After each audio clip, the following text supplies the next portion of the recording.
Okay guys, well, one of the questions that comes up on every lure making forum, every time I run a class or a webinar or a tutorial, people ask this question: what is the best clear coat you can use? Now the answer to that varies depending on who you talk to, but there are two main ones that can be used. Now, clear coat's really important because the paint that we use for painting lures, the airbrush paints, is quite porous and it's quite soft. And unless you use a clear coat, give it a hard, durable coating over the top of that colour, you'll find the paint doesn't last very long. It dirties and stays dirty, and it just gets chewed up very, very quickly. So there are two clear coats that I recommend.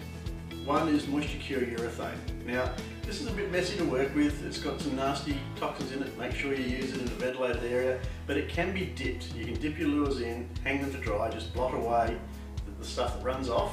The main problem with Moisture Cure Urethane isn't so much its application to the lures, it's the fact that it tends to go hard in the tin, because as soon as you open it, moisture from the air interacts with the finish. When you put the lid back on the tin, the stuff goes hard inside the tin, so it's got a fairly limited shelf life.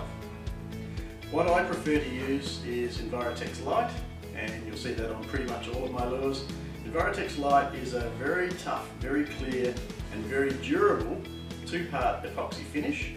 I brush it on and then I put the lure on a rotating wheel and it just keeps it moving for 6 to 8 hours after I've brushed the Envirotex on, and that allows it to level out and give a nice even coat all over the lure, and so you get this nice lustrous finish, beautiful classy coat, very, very tough, withstands a lot of beating, thrown up against docks and landings and chewed up by fish, all that kind of thing. It's a very tough finish.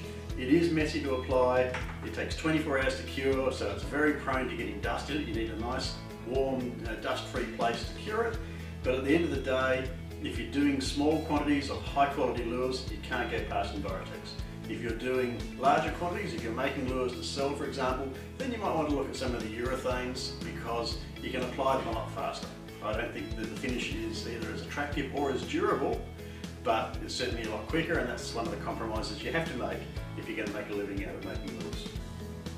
Hope this answers some of your questions on clear coating. There's obviously a lot more I can say about this, and I welcome you to send me emails or ask me questions. But for this tutorial, that's it for now.